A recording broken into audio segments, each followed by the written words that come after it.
On This Week in Enterprise Tech, Equifax, it's back again. And yeah, it's more bad news. Good news, bad news in the PC market. Credit cards are better, but still not great in security. And Dell drops by to discuss the general data protection regulations in the EU, how they're going to affect your company, and why this is a great opportunity for you to discuss security in your C-suite. Try it on the set. Netcasts you love. From people you trust. This is Twit. Bandwidth for This Week in Enterprise Tech is provided by CacheFly at CACHEFLY.com. This is Twit. This Week in Enterprise Tech, episode 280, recorded March 2nd, 2018. Dell Security, GDPR. This Week in Enterprise Tech is brought to you by Cloud Spanner from Google Cloud Platform. Cloud Spanner is the only horizontally scalable and strongly consistent relational database service. To learn more, visit g.co/getspanner today.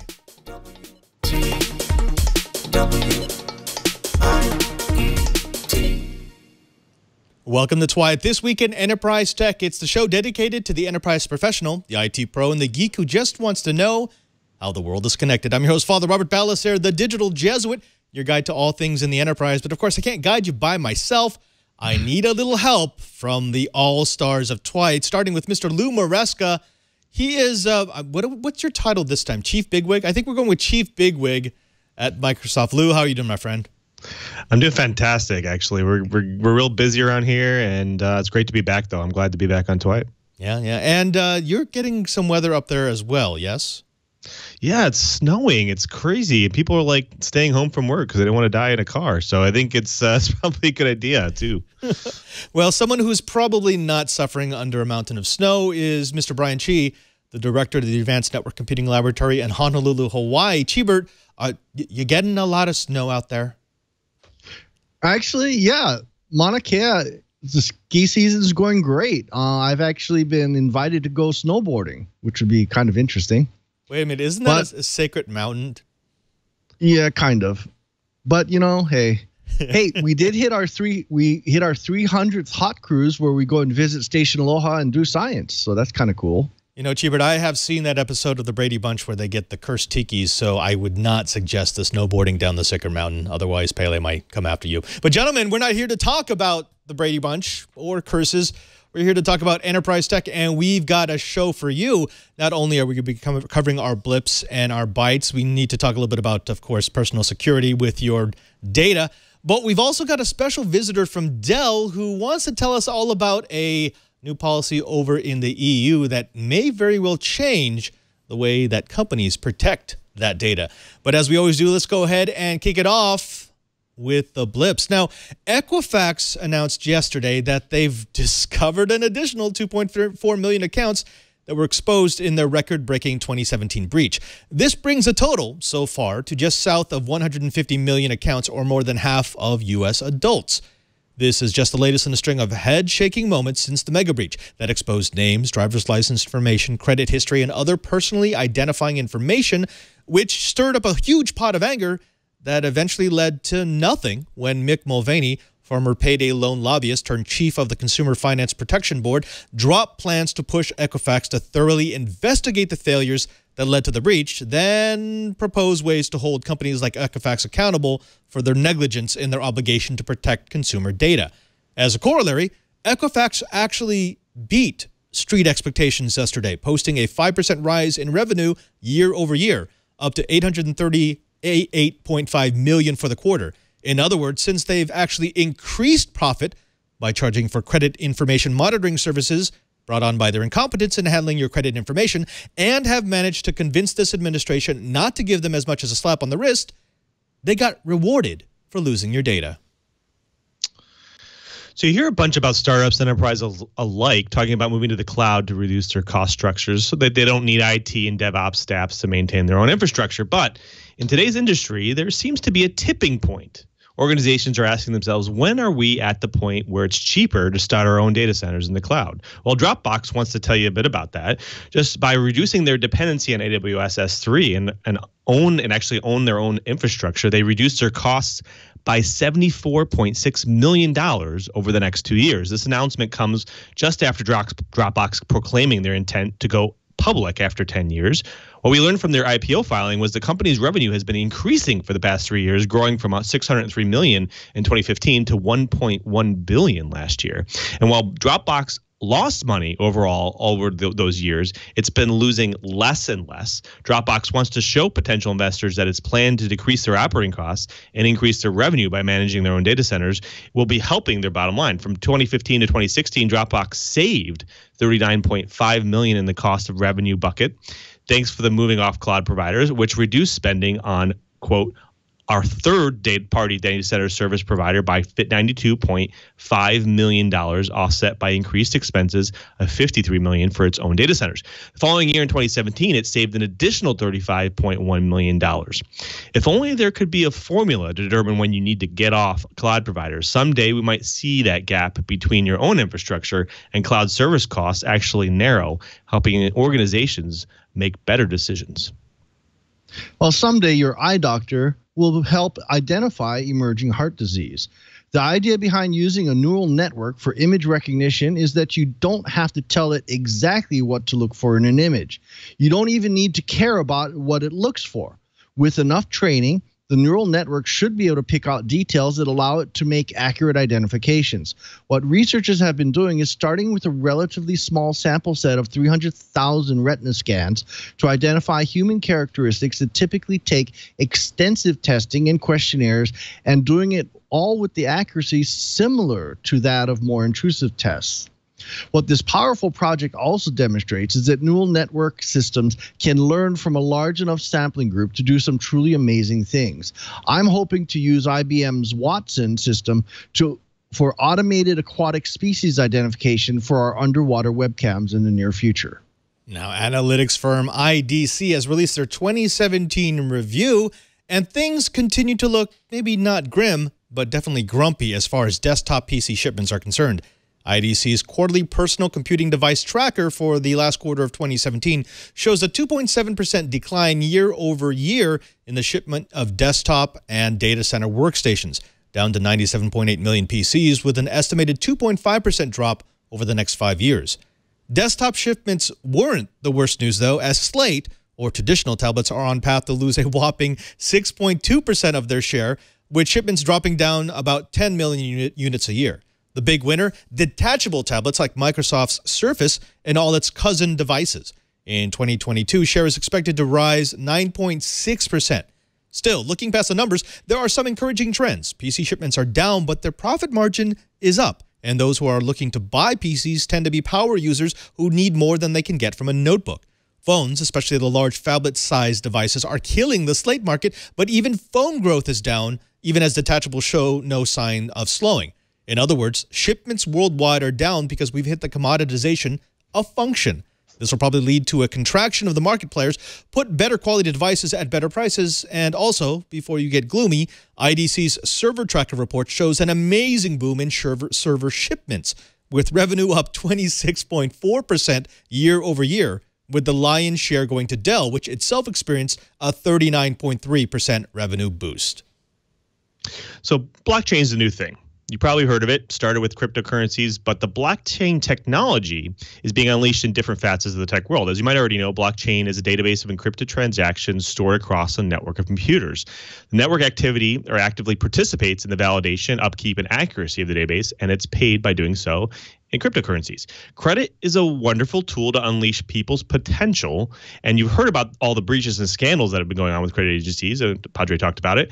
And what if blockchain could actually make that better? Blockchain is increasingly being tested as a way to track credit, which was difficult in the past, in ways like securing virtual assets to giving refugees immutable financial identity. Swappy Network is a new organization trying to make this a reality. By having blockchain be part of the credit process, it essentially democratizes access to credit, giving people control over their data and creating borderless, immutable financial identities.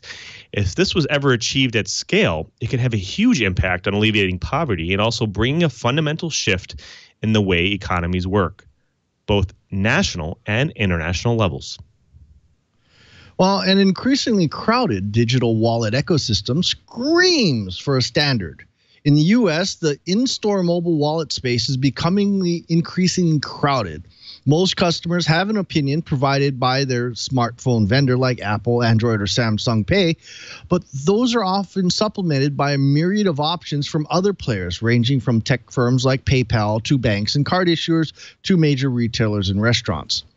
Key issues are the slow proliferation of NFC interfaces with wallets like Apple Pay, Starbucks app, and Samsung Pay, though they are outperforming their peers. It would seem that the variety of wallet technology might also be creating a wait-and-see attitude as vendors wait for standards to appear.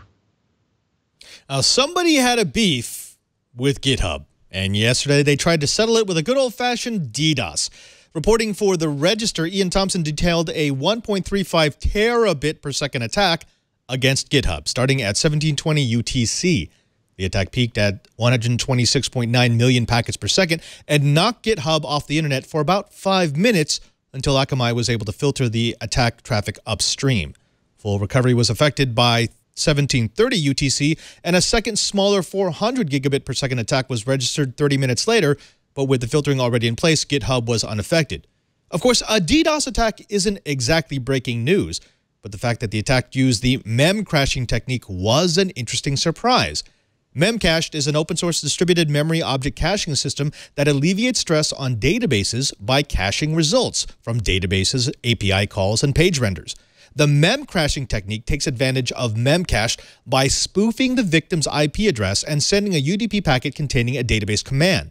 The result is that a small packet containing 200 or so bytes can result in a 100 megabyte or more response to the targeted IP. Since there are many open database servers using memcached without authentication, this attack can yield huge amounts of traffic with very little effort. And since it's unlikely that all or even a good percentage of those vulnerable servers will be secured, we're probably going to be seeing memcached for quite some time. That does it for the blips. Next up, we're coming with the bites. And we got to talk a little bit about credit cards, some of our favorite topics from way back. But before we get there, let's go ahead and take a moment to thank the sponsor of this episode of This Week in Enterprise Tech. Hey, look, I get it. We've all been told that there's no way to get a relational database that's also scalable. We love relational databases, but it loses something when you try to grow it, which is why we are so happy to have as a sponsor of This Week in Enterprise Tech, Cloud Spanner from the Google Cloud Platform. Now, Cloud Spanner is the best way to get that relational power without the trade-offs in scalability. What if you could have a fully managed database service that's consistent, scales horizontally across data centers, and speaks SQL? Well, introducing Cloud Spanner. It's a mission-critical relational database service from Google Cloud Platform, built from the ground up and battle-tested at Google for strong consistency and high availability at global scale. Now, Cloud Spanner delivers scalability, high transactional performance, and strong consistency across rows, regions, and continents with an industry-leading 99.999%. That's 5 nines availability SLA. That's no planned downtime. That means multi-language support, client libraries in C#, Go, Java, Node.js, PHP, Python, and Ruby. JDBC driver for connectivity with popular third-party tools. Also, pricing is simple and predictable, which is one less unpredictable element that you have to have on your schedule. Now, if you want to do better with your platform, if you want relational power but scalability, you owe it to yourself to get Spanner. Learn more about Cloud Spanner at g.co/getspanner today. That's g.co/getspanner. One more time, g.co/getspanner. And we thank Cloud Spanner from Google Cloud Platform for their support of This Week in Enterprise Tech. Now let's get to it. We've got to jump in the Wayback Machine. And by way back, I mean way back, way back to the start of the show. Now, before net neutrality, before the era of the mega breaches, before neural networking, before deep learning and self-driving everythings, Twyett had a score to settle with the credit card industry in the United States. Specifically, back in 2012, when we first started this show, we were disgusted by the PCI DSS standards that the U.S. credit card industry was staying with, despite its laughable track record and its almost meaningless certification. Basically, the only thing keeping your credit card data secure was the hopes and dreams of the credit card companies and retailers who thought the expense of fraud was less than the cost of upgrading their security. Now, back then on Twyett, along with Oliver Riss, we had a very nice conversation about this. And basically on Twyett, we had agreed that the only thing that was going to change this was when the pain point got to the tipping point. When finally they realized we can't continue to do this, we can't continue to take these losses, we can't continue to have fraud as part of the business plan. Well, let's go ahead and jump forward to today. It's more than 2 years since the U.S. started its transition to chipped credit cards and the chip and sign system. Now, it's definitely a step forward, but even when the transition was finally provoked by some high-profile hacks of Target, Home Depot, Michaels, and the like, the chip and sign seemed like a half measure, and we on Twyett couldn't figure out why they wouldn't go better with a secured system like chip and pin, rather than to moving to a method that would most likely not see that much adoption and was already obsolete. Well, now we've got our first sets of decent data. First up, it is actually cutting down on retail point fraud. According to Visa, fraud from credit card terminals is down 70% from September 2015 to December 2017. Now that sounds like a lot, but only 59% of U.S. storefronts actually have the terminals that accept chip cards. And the financial impact of credit card fraud is up, even as the occurrence of retail fraud is down. Now, it might be that the fraud has simply moved online where accounts are not protected against card not present or CNP transactions. Chibert, I want to start this off with you. This has been something that we have been concerned about for quite a while because it's a glaring hole in our financial system. We just assume that we're going to have fraud perpetrated against us, and everyone always tells us, oh, just report it to your credit card company. And yes, that might make you whole financially, but it doesn't make you whole from the fact that someone still has your personally identifying information. What's your take on this? Is Visa right? Is fraud actually down? Is this working, or is this just a sense of, well, yeah, it's just moved elsewhere? You know, if you are to believe the reports that we're getting, there's the report says it is cutting down on retail point fraud, not online. And they're saying fraud from credit card terminals is down 70%. Now, the interesting number, which kind of puts this in perspective, is only 59% of U.S. storefronts actually have terminals that accept chip cards. So the reality is, as more and more stores finally get on the bandwagon, maybe retail fraud's going to drop even more. Now, I should point out that credit card companies have tried chip and pin. My original American Express Blue card actually came with a chip reader so that I could use it online. Sadly, it never got adopted. So I think some credit card companies want to go to chip and pin. They want to reduce online fraud, but you know, I guess we're going to have to find yet another tipping point before the credit card companies finally see the light. Yeah. Lou, it's interesting because, yes, I actually do want to applaud the financial companies. Even though it took a long time for them to get there, they did actually move towards a more secure system. Now, that more secure system is already obsolete. We've already demonstrated several attacks on this show on why chip and sign isn't necessarily a great thing, but it does eliminate a level of low-hanging fruit. The reason why fraud was so high in retail point was because it was so easy. It was incredibly easy. And I'm not even talking about skimmers. I'm just talking about people being able to use other people's credit cards because no one was ever checking them. Well, is this just a case of people saying, well, I still am going to steal. I'm just not going to do it from a retail point anymore. Or I'm not going to do it from a retail point that has a chip reader.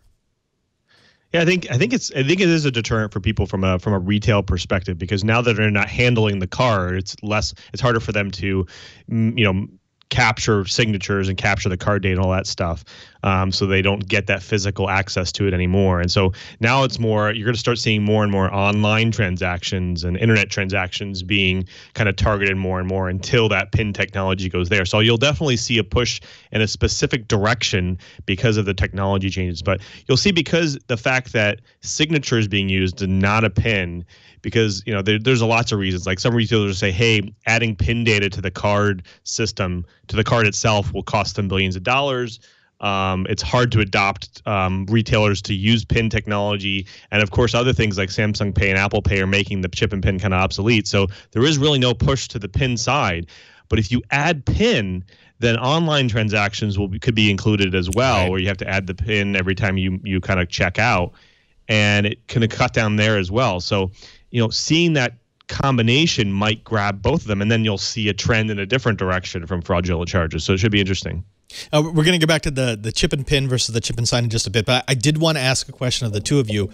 Do either of you actually sign on a chip and sign terminal? Because I draw a sailboat.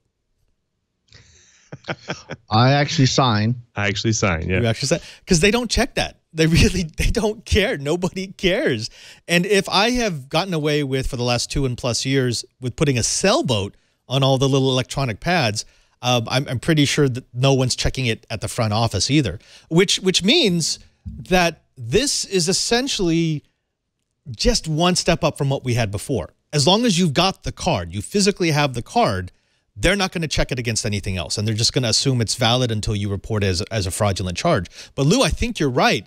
That's why we wanted chip and PIN, because chip and PIN is portable. Cheebert, like you, I had the little American Express card reader, and I so wanted to use it, and no sites were really set up to take it. I think maybe like Overstock might have set something up at some point to use it, and then they abandoned it. Do you think, like Lou, that if we did chip and PIN, that we could make a simple system when we do the card not present purchases, at least we can enter our PIN numbers? I actually want the credit card companies to go one step further. I would love, if I do an online purchase, I want a challenge to hit my phone. And if I don't type, if I don't answer the challenge from, say, my app, then the transaction will be declined. Yeah. Wouldn't that even be better? Yeah, yeah. And actually, Kevin, if you could go to my Twitter account, there is a tweet I put up this morning. I received an alert about 3 hours, actually by now about 5 hours ago, saying that someone in Africa had tried to sign in using my credentials. And it was interesting because it said they have your password. But because I had multi-factor authentication, and because it comes straight to my phone and says, is this you? I was able to hit no, and that's it. Cheebert, I'd love a system like this. I mean, this is one of my favorite things about using Android right now. These notifications anytime a request for entry hits my phone, I get to say yay or nay. And actually, another really good example from that phone is American Express right now. Within 5 seconds of a transaction being processed, I get a pop-up on my notification screen saying, is this you? And I can hit no, and it will immediately put it into the fraud process. That's forward thinking. Is that enough? I mean, is that what we want for all financial transactions? Lou, let's start with you. Cheebert, we'll get back to you. You build up your rant. So I missed the question. What was the question? The question is, so the same sort of authentication that we do for Google with letting us into our account, can we expect people to do the same thing for their financial transactions? You swipe your card, 5 seconds later, you get a pop-up on your screen saying, is this you? You can say yes or no. Yeah, I don't know why you couldn't. I mean, notifications on your phone could be easily identifiable. It could be easily sent by financial organizations. I think Zella, I can't remember the company. They do. You can transfer transactions from accounts to account now, right. And some banks support it. And they offer notifications, and so you could send some money, and immediately when that person gets their money, whether it's from US Bank to Chase or whatever, you immediately get notified. Hey, this person got the money. Here's their account number. Here's and so I don't know if they can do it with bank transactions. Finally, thank you. Why can't they do it with credit cards? Hey, I'm using this credit card. This is when it showed up. It's kind of weird. Do you approve this? Do you not approve this? Here's a notification. It could be a text message or whatever. Like, I don't understand why this system's not there yet. Can't cost that much. I mean, come on. Right. Cheebert, I mean, that's better than chip and pin, right? Yeah, it's way better than chip and pin. Realistically, we actually had a conversation about this last week. Sorry you weren't there. When we were talking about the Divi project, and their wallet is using blockchain so that you can transfer money using blockchain between, person to person, person to business, and things like that. I think blockchain, and I think things like, was it? I think Ripple Writers said, all hail the USA, third world money transactions, capital of the world, and so forth. We need something better. And chip and pin is good, but, you just talk to some of the folks in Europe or Canada or whatever. Chip and pin isn't perfect. Right. But, having something like blockchain, ooh, that would be really cool. Yeah, and I'd like to see it. And I think right now, the payment processor that is closest to it is American Express. Cheebert, correct me if I'm wrong. I see nothing from Visa and MasterCard that's even close to what Amex is doing right now as far as informing their customers and giving their customers a very easy way to verify or reject transactions. Well, their Chase actually has something, but it's opt-in. Amex is on automatically. Right. You actually have, for Chase, you have to go through a very long, convoluted process to turn all this kind of stuff on. Apparently, they think their customers aren't sophisticated enough to want these types of anti-fraud features. Right. The funny thing is, I have been with the same MasterCard for 26 years or so. And at one point, they offered this very cool feature. Back then, it was still very rudimentary. You had to go into a website on their site, and you could get a one-time number. This was before smartphones. This was before apps. And it was wonderful because I could make an online purchase knowing that that number could be used exactly once. So who cares if you compromise it? You weren't going to be able to use it. And then they got rid of it. And they never evolved that technology. And I'm thinking, we've got actually a comment from user 9785 in the chat room saying the exact same thing. A one-time use transaction key would actually be fantastic. I mean, that would solve so many things, even without having to go crazy high tech. Lou, could we just do that? Could we make it so that not that people are kept from your account, but that it doesn't matter if they have compromised information? So, their one-time use cards were actually, historically, they were used. Like Chase Bank used to have this. And the reason why they got rid of it was because retailers were getting upset. Like people would sign up for trials or services with the one-time use cards that would expire within 14 business days or 30 days. And then they would lose business because people don't stay on their services and they basically have to cancel their account. And because they don't have payment information anymore. And so retailers pushed back quite a bit. And so if you notice the banks have just kind of disappeared. So I don't know, that might be, again, this is the other side, is like the banks might stop doing stuff like that because they're being forced by big business. Yeah, bottom line is it's okay if it's frustrating for you, but frustrating for the retailer? Of course not. Gentlemen, we could talk about this forever, but we do need to move on because I want to make sure our guest has all the time that he needs talk about a very important issue. This is my favorite time of every show where we get to bring a guest to drop some knowledge on the Twiat Riot. And we've got a great guest. We've got Mr. Brett Hansen. He is the VP of Data Security Solutions at Dell. Brett, we have you by audio only. Welcome to the show. Thank you. Glad to be here. Now, GDPR, we talked about it briefly on Twiat a couple of weeks ago when it looked like it was making its final push. Of course, this is a way to protect data by putting certain obligations on the companies that use consumer data. Can you summarize what GDPR is in the eyes of Dell? Well, General Data Protection Regulation is the consolidation of multiple different existing laws underneath one broader framework for all EU countries around how do you have to protect your employees and customer personal data. What makes it unique is the fact it is not just for those companies who exists in the EU. It is for anyone who is doing business in the EU. So it extends beyond just the borders of Europe. Now, in one of the commentaries I read about this, they admitted that there's been many attempts at this.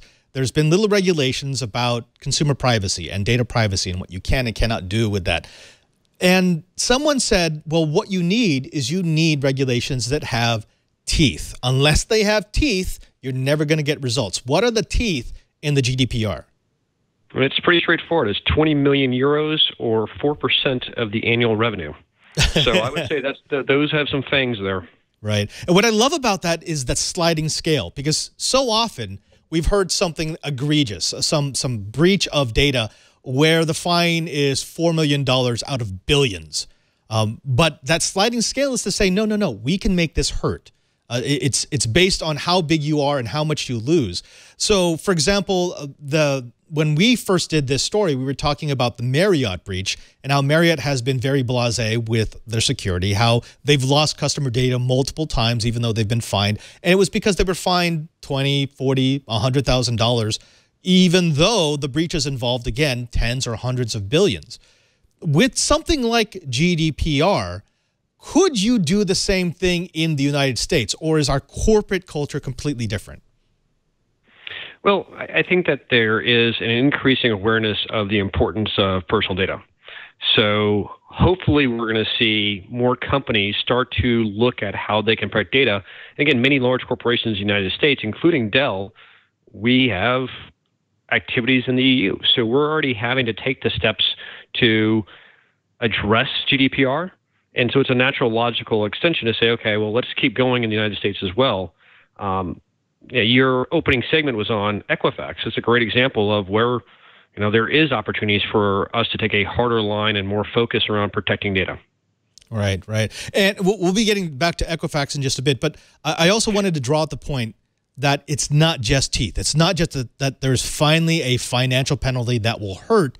There's also a transparency obligation here. And we've talked a lot about that on This Week in Enterprise Tech. Chibert and I like to call it 100% transparent failure. That's something that we got from Dan Gear at a Black Hat keynote, where companies need to tell us in a timely fashion. They can't sit on something for months and months and months, or even in a couple of cases, years, before they finally decide it's the right time for them to announce that their company was breached. What's the obligation under the GDPR? If I'm running a 10,000-seat enterprise and I've just lost a cache of consumer data, what's my obligation? How much time do I have before I have to come clean? Well, it's 30 days is the quick answer to that. And it's the key here is that, as you called out, the GDPR approach is being much more thoughtful than anything we've seen before around addressing the timeliness, having the regulation that has some real teeth to it in terms of the fine, but also the comprehensive nation, right? We're looking at any sort of personal identifiable information, whether again that is a customer or an employee, and that's a powerful statement to say, we care about making sure the data is being protected, and more companies need to be thinking about this. Right. You alluded to Equifax, and you did a callback to its place at the top of the show. When we talk about Equifax, it brings up a lot of anger just because it was a huge breach and really nothing has happened.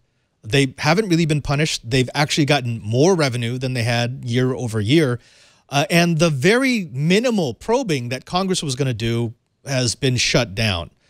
What would something like a U.S. version of GDPR, so not just the European version that has to be met by American companies doing business in the EU, but perhaps our own version of the rules, what would it do to a company like Equifax that has lost so many of its records, that has basically violated the trust that was placed in them and really didn't do anything to recover from it?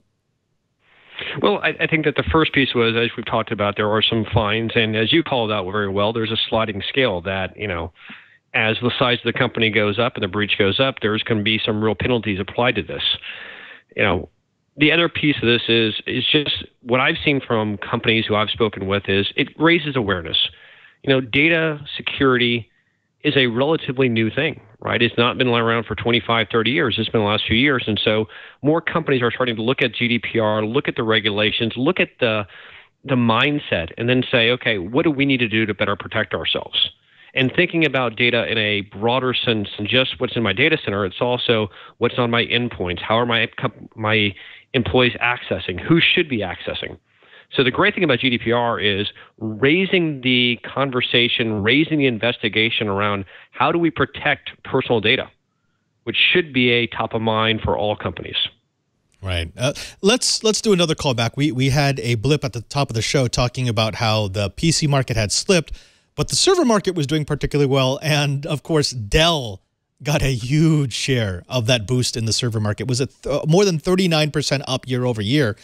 With you serving more customers in this space, are you actually starting to have conversations about GDPR? I'm assuming your clients are saying, look, we've got until May 2018. There's a slow sort of phase-in period, and then we need to be compliant.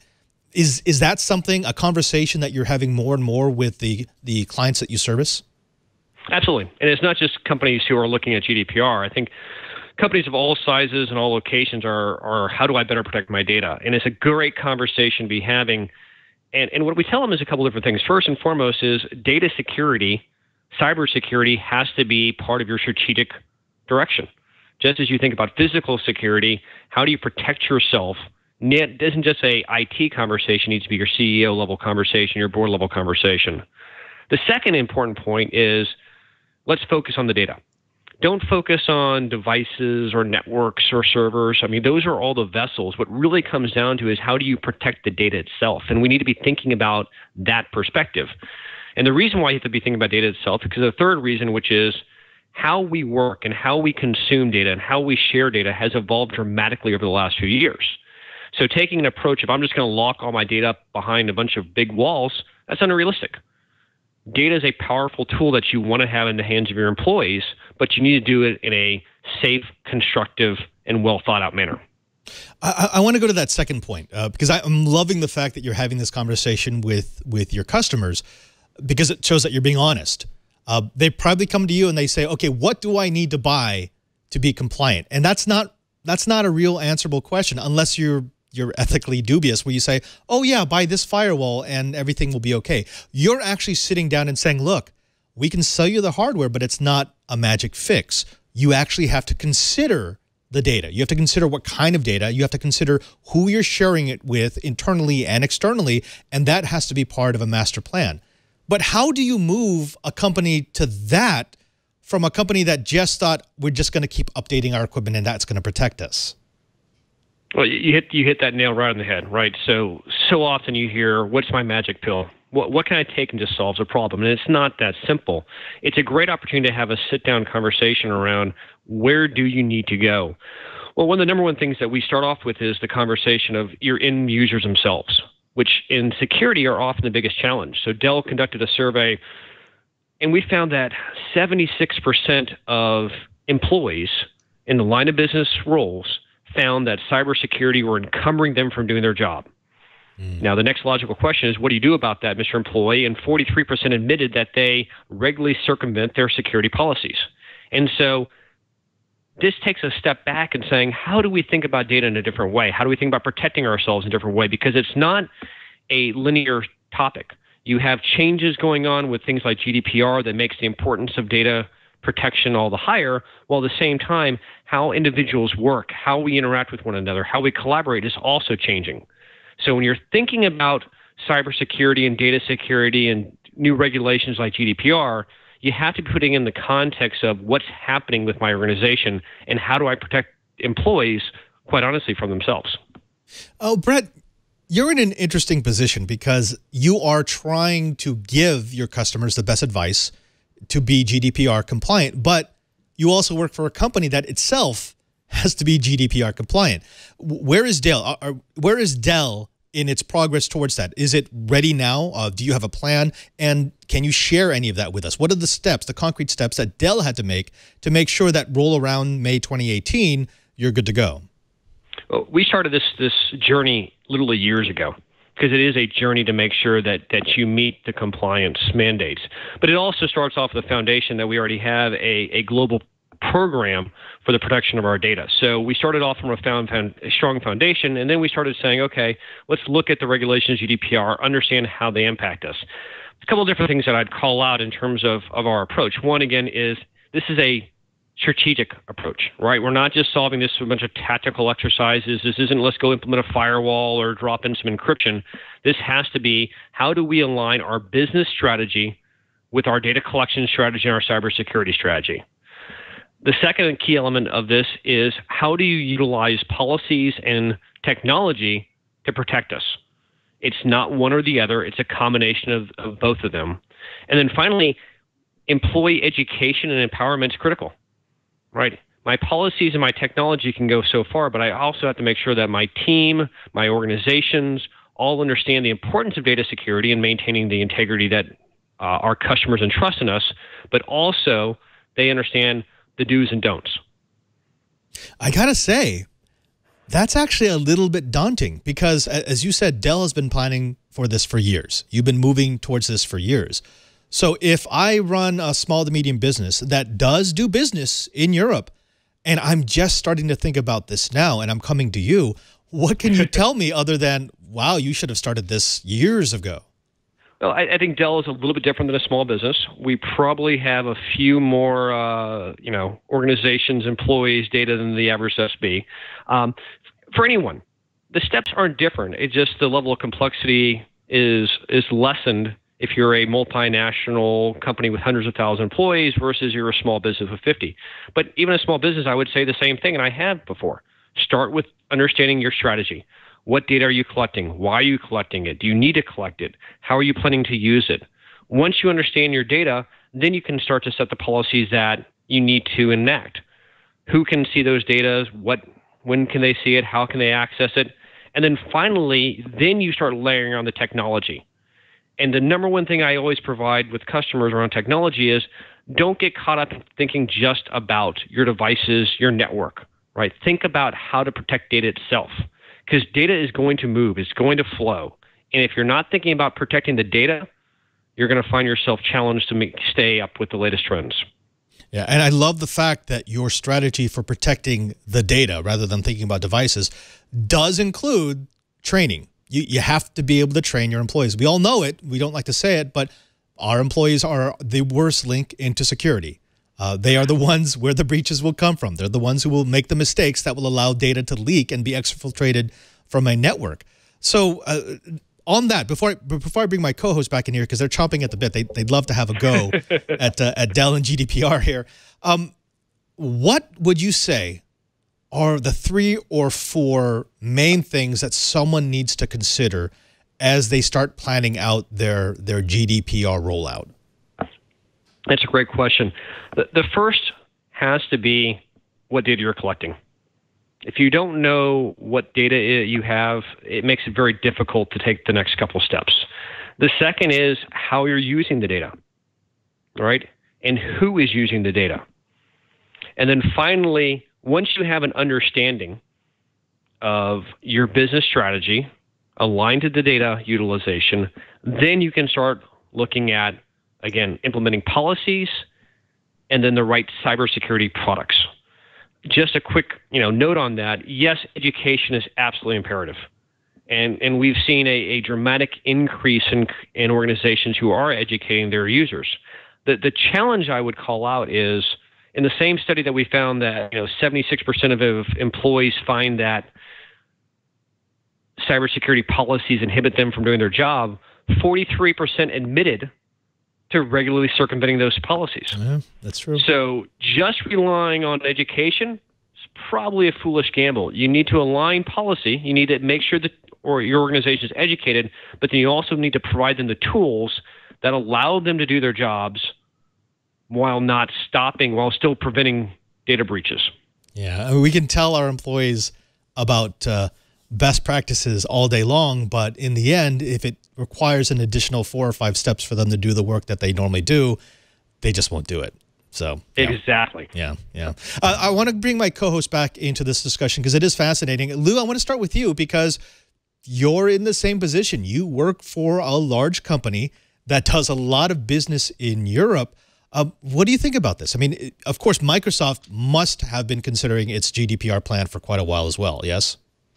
Yeah, we've been dealing with it for many years, and it's not just like they were saying, it's not just a flip of a bit. It's a lot of work. It's a lot of effort, and we have massive teams internally going through that effort. So, it's not something you have to take lightly. Yeah.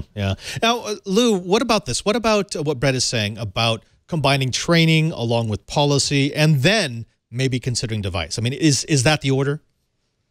Yeah, because when you're building new services, new applications, even legacy applications, you have to make sure that, or when you're updating legacy applications, you have to make sure you're following these rules. And each application team might be doing their own thing. So by training and making sure those policies are applied across the board, that they're following the correct patterns is very important, which is why we have special teams that kind of guide teams along the way in the right direction.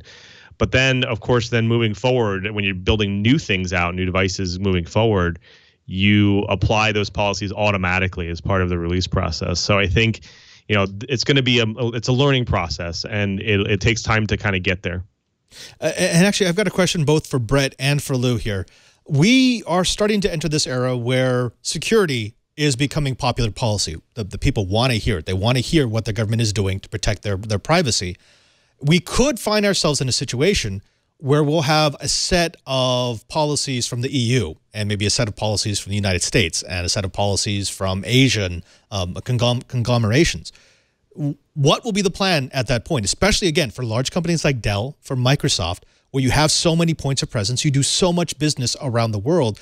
Do you then just say, we will choose the most restrictive policies and that's the entire organization? Or is there actually a way to segment out, we need to do this for the EU, this for the US, this for Asia? Brett, let's start with you. Well, I think that policies are a starting point. Companies who are really thinking about protecting data, they can look at GDPR or HIPAA or any of the number of policies that already exist, and they can say, that's my baseline. I want to get there. But like I can tell you, the Dell is trying to strive above and beyond. Right, there are efforts always underway to look at, again, how are we collecting data? Why do we need to collect the data? How are we using it? Who has access to it? So your point is very valid about the fact that things are going to get more complex for corporations and less. But at the very least, the compliance level is your baseline. And what you should be doing is striving to go above and beyond that. Yeah, I like that. Actually, yeah, the compliance level is table stakes. If you're not doing more than table stakes, you're probably not playing the game properly. Cheebert, over to you. So you, in your experience, you have a really interesting viewpoint of global services, and you wanted to see how Dell was going to handle GDPR globally. Yeah, I've been through a lot, Fed and so forth. Now, the reality is global services is a large portion of any company like Dell or whoever.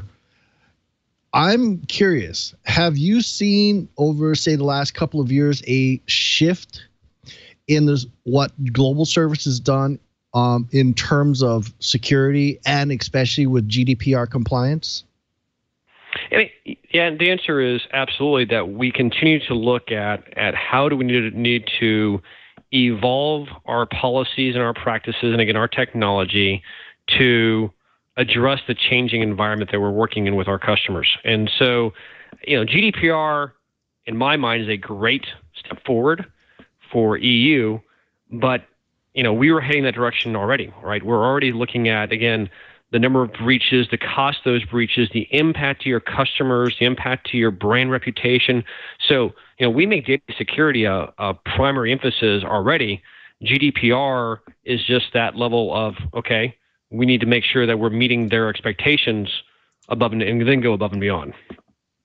Okay, so let's say we're our mid-sized corporation, our fictitious 10,000 seat company.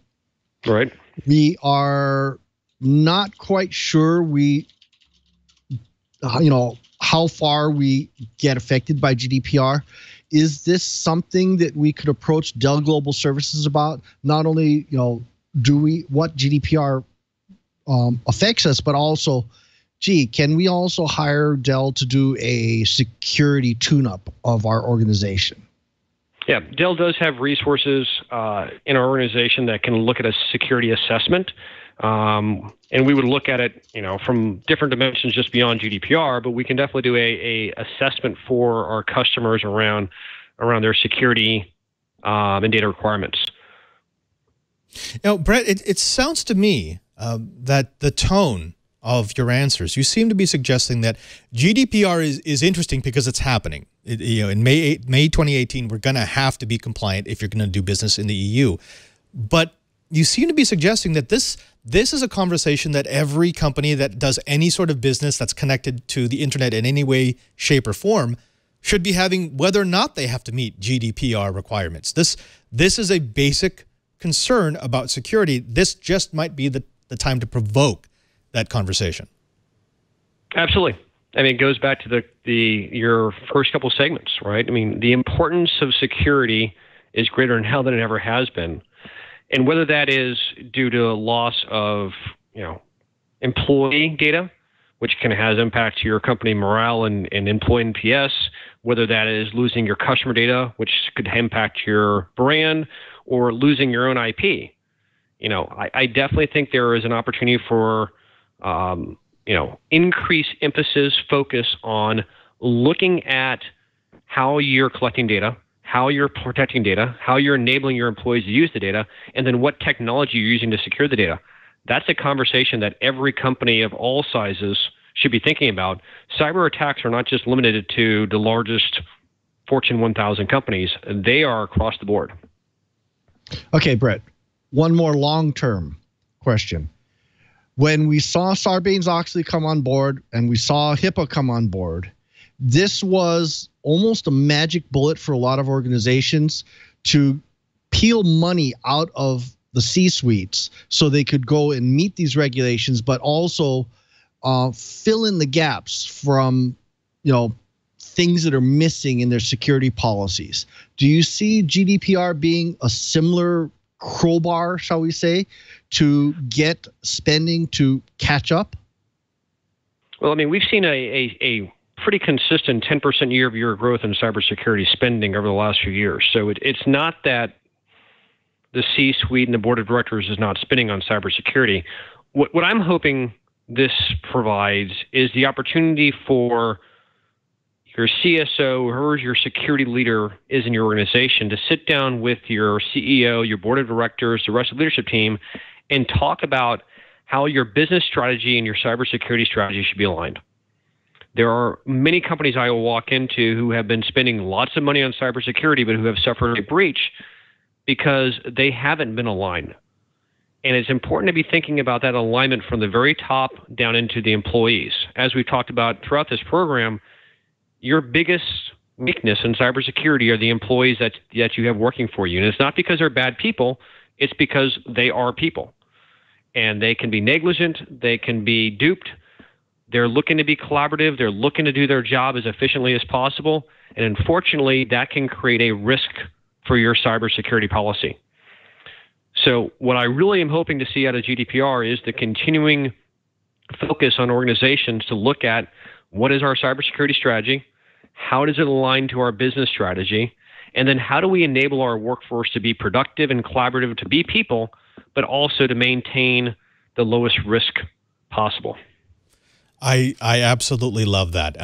I like it because what we're basically telling our audience here is, look, GDPR is a great way for you to have the opportunity to inject this conversation into your C-suite. This is something that they'll be concerned about. This is something that you can have answers about. This is something about which you can become well-educated and then come in and discuss exactly that it's not just security policy, it's business policy and how we put them together. Brett, I want to thank you so very much for your time with us. Unfortunately, we are running out of time, but I would like to give you a last go here.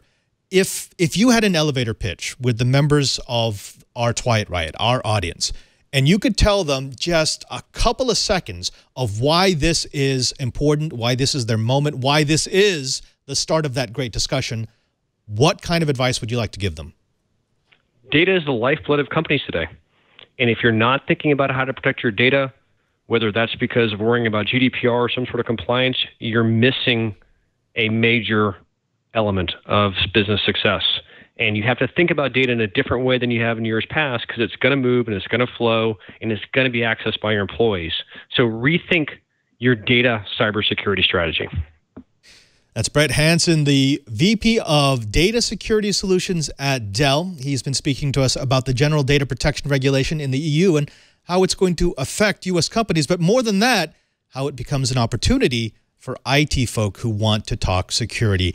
Brett, thank you again for joining us. Could you please tell our audience where they can find you, where they can find Dell, where they can find more of the work that you've done on GDPR? Well, if you go to Dell.com, we have a security page, and you can find all sorts of information on GDPR. Fantastic. Brett, again, thank you for your time. Thank you for your knowledge and your wisdom that you dropped on us.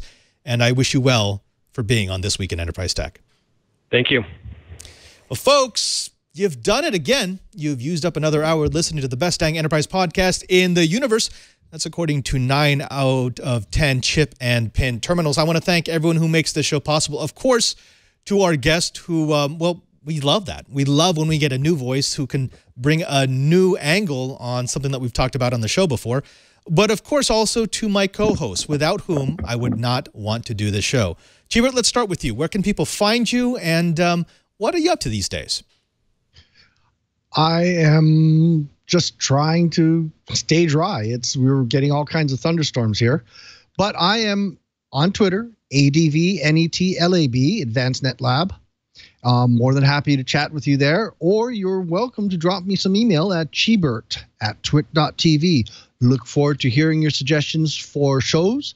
We have lots and lots of very, very cool guests coming up, and I think you're going to be happy. Oh, and someone was asking for mobile technology. We have one coming up. Ooh, I love that. I love teasers. And Lou, the bigwig Maresca, I love the fact that Kevin changes your titles in real time. You are now the chief bigwig. So what are you up to? Where can people find you? Well, we're real busy going for Build, and Build's coming up pretty soon here in May. So we're working really closely for that. You can find all the work that's going on there and potentially some release stuff at dev.office.com. Check all the dev stuff there. There's a big panel of, hey, I want to extend Excel or Word or PowerPoint or whatever. Click on that. You can try things out there. Of course, you can always check me out, twitter.com/LouMM. That all the stuff that I'm working on, internal and external side projects and stuff. Check out there and reach out. By the way, before I let you two go, can you go back to Lou's shot? I want you to know that this is Lou's office shot, but now look at Cheebert's office shot. If you switch over to Cheebert, he has the new toilet seat light on his camera, and I got to say, Chibert, it makes you look wonderful. So thank you for doing that. Thank you, Padre. Well, folks, also thanks to you, to the wonderful people who log in every week to check out the show. Without you, we wouldn't have This Week in Enterprise Tech. We want to make it a little bit easier for you to get your enterprise fix. Just go over to our show page at twit.tv/Twiet. That's TWIET, This Week in Enterprise Tech. There you'll find all of our back episodes as well as the show notes. If there was a story that we talked about in our blips or our bite, if you want to find the contact information for our guests, it's all going to be there. Again, twit.tv/Twiet. But more importantly, if you go there, you're going to find the little drop-down menus for subscribing. This is the best way to support the show. You can get an audio version, a video version, or a high-definition video version automatically into your device of choice. If you want to keep seeing Twiet, if you want to see us expand our repertoire, then please subscribe and share with your friends who might be interested in the world of enterprise technology. Also, thanks to everyone here who makes this show possible, to Lisa and Leo who have allowed us to continue to do this show, to all our engineers who make sure everything's hooked up properly and pointed in the right direction, and yes, to RTD, Kevin the Shark. Kevin, do you have your mic open? Because this is normally the time where we offer you a chance at redemption. You've never got one of these right, where we ask you some knowledge from the show in order to see if you were actually paying attention. Are you ready? Got to look at all the steps to prepare for the EU. Here we go. If our guest from Dell was talking about the GDPR, and if his company sells devices that are integrated with GPS, then what does TDMA stand for? Today, my what? Oh my TDPA? goodness! I'm sorry. No, that was time division multiplexing. It's a way for signals to propagate through the ether. Thank you very much for trying, Kevin, but maybe you'll get it next week. Until then, I'm Father Robert Ballecer, the Digital Jesuit. Just reminding you that if you want to know what's going on in the enterprise, just keep quiet.